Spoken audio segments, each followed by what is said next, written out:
Alarm test.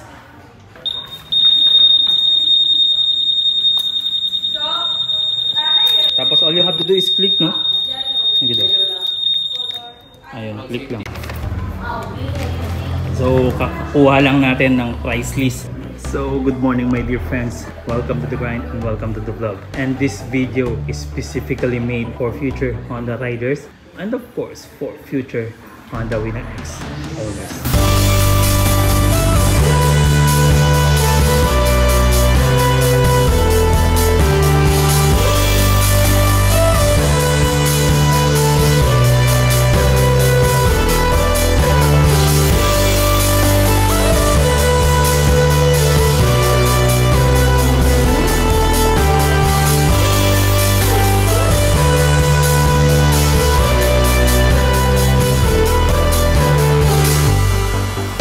May mga additional colors na sila, yun yung makikita mo sa kanyang instrument panel.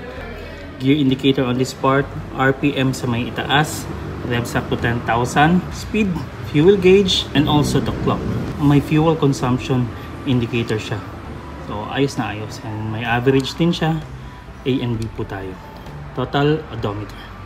Dito naman sa may baba, ito po yung makukuha natin. Turn signal indicator, warning lights, ABS light, kapag naka-steady, ang kanyang key fob, and the high beam. Busina tayo. Oops, malakas ang busina. Turn signals as well, very approachable. And also, ang kanyang pass switch ganito. On the seat, ayan po, pipindutin natin to para magbukas. Then you turn it off like that as you wish so. And take a look at this one. Ayan o, USB port. Kanyang key, maganda yung pagkakayari. The same thing as the PCX, my dear friends, with some brand. And that's what I like about it. Dalawa po yung bibigay sa inyo kapag inutang nyo. Also the handlebar, my dear friends, na upuan natin kanina for the seat height reference, magaan siya. They're claiming this is better on handling kasi nga nabawasan ng bigat yung kanyang handlebar. So sa tingin ko mas effective yun if you are turning, and also mas effective din yun kung beginner ka. Yung tipong walang masyadong stress or bigat sa handlebar. So ayan po. Beautifully done. Ang kanyang grips properly done eh. Kung titignan nyo po, mas magandang naka-gloves ka talaga all the time kapag ginagamit mo. Great touch coming off from Honda.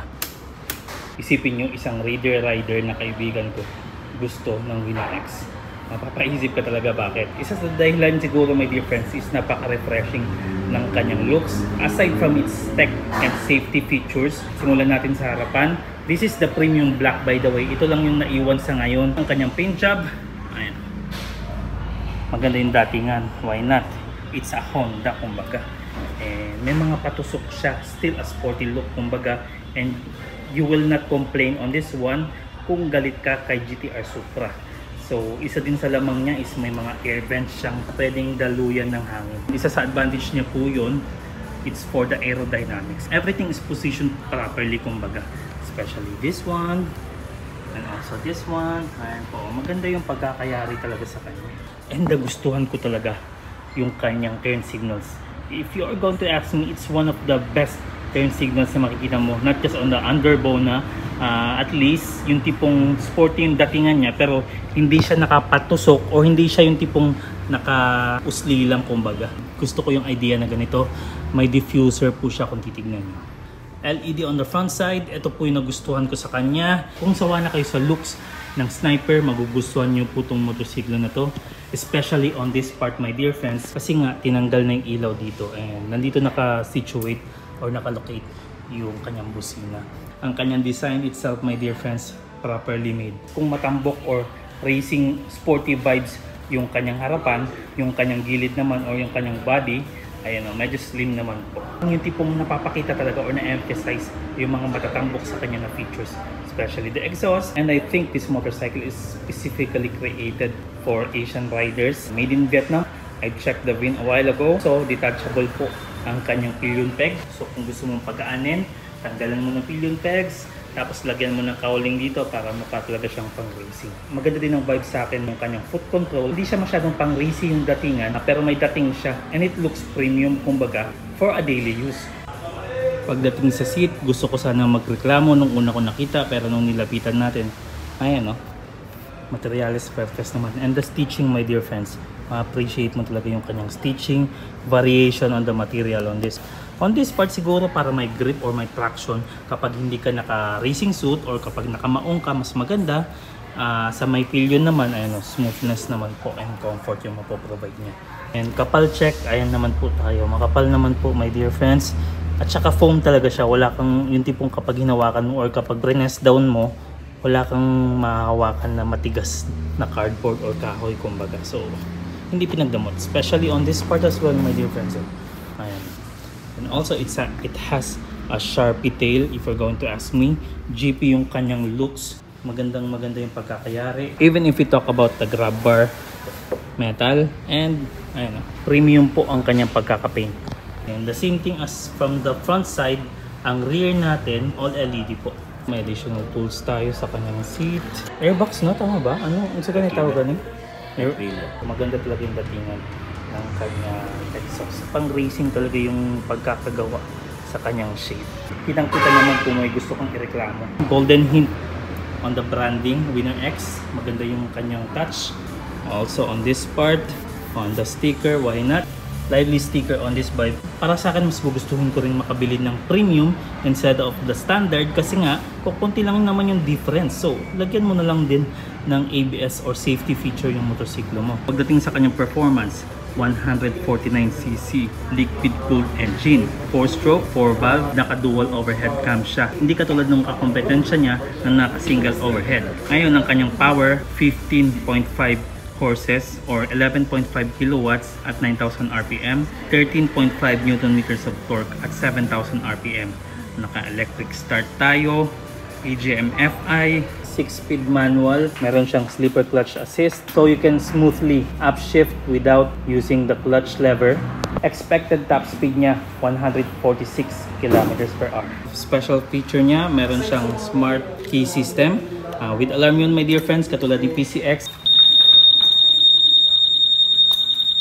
And katulad ni GTR Supra, meron din siyang bank angle sensor. Ang kanyang fuel tank capacity, 4.5 liters. Ang kanyang fuel consumption, 52.3 kilometers per liter. Pwede kang umabot ng 200 kilometers na hindi nagpapagasolina. Ground clearance, 150 millimeters. Ang kanyang wheelbase, 1,278 millimeters. Ang kanyang curb weight, 122 kilograms. Isa pa rin sa pinakamagaan na underbone na mabibili mo. Big difference yun, may difference when it comes to the performance kasi nga, mas magaan, mas maganda yung power delivery. So kahit na mas mababa siya sa power, katulad ng kanyang kompetensya, mas magaan naman siya. So mas malakas pa rin ang hatak. Seat height, mas mataas ng konti, 795 millimeters. If you are 5'6", ganito po yung makukuha niyo. Pagkaan siya kasi nga, no headlight. Is ito okay siya. So ayan, massive shoutout kay Sir Mario, isang agent po dito kay Ruby Showroom. Sir, may gusto po kayong pa-shoutout, palalabula. Massive shoutout sa wife ni Sir Mario, massive shoutout sa kanya. And I'll link the description na lang yung number niya. Kung naghahanap kayo ng motorsiklo dito kay Ruby Showroom, please contact him. And massive shoutout kay Sir. Alright. At saka kung titignan nyo rin yung pagkakayari sa kanyang wheels, it's a cast iron by the way, my dear friends. Nothing so special about it, pero ayan o, parang sa akin astig yung pagkakagaw. Also the front suspension, wala tayong makitang branding, but I'm glad that it's colored. Front suspension niya po, telescopic, non-inverted. Sa may likuran naman, monoshock po tayo, single cylindrical suspension. Ang kanyang braking power, disc po tayo, harap at saka likuran. Sa harapan, hydraulic disc with ABS, both kay racing at saka kay premium po siya available. And ang kanyang rear, hydraulic disc without the ABS. 90, 80, 17 po tayo sa may harapan. Sa may likuran naman, 120, 70, 70. So para sa akin, mas pinatambok yung itsura niya kasi nga yung katawan niya, binigyan talaga ng maayos na feature kumbaga. I'm glad na it's having a safety feature. Yun yung lamang niya sa kakompetensya niya. Binigyan talaga tayo ng sariling kopya eh. So ayan, kakakuha lang natin ng price list kay Winner X Standard. Ang presyo dito kay Ruby Grand Showroom, 123,900 Philippine pesos po kung kakash mo kaagad. Ang kanyang lowest down payment, 9,540. Ang kanyang 36 months, 5,829. Ngayon naman, Doon tayo kay Winner X ABS Premium, which is this one. Ang kanyang COD, 129,900 Philippine pesos po. Hindi mo na kailangan mag-standard kasi nga kukunti lang yung diferensya nila. Ang kanyang lowest down payment, 10,002 pesos po. Lagyan pa talaga ng 2, ayan o. Baka sabihin nyo nagloloko ko eh. Ang kanyang 6 months, 25,395. Yung 18 months, 9,995. Ang kanyang 24 months, 8,000 pesos. Ang kanyang 30 months, 6,681. Ang kanyang 36 months, 6,105. So, fights na fights yun, my dear friends. Punta tayo doon sa pinakamataas na down payment. Ang kanyang down payment, 60,000. Tapos, ang kanyang 36 months, 3,801. So, okay lang siya.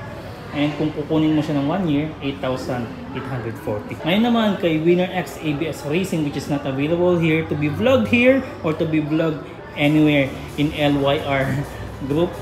131,900 Philippine pesos po. Technically, it's just a paint job. Ang kanyang lowest down payment, 10,156.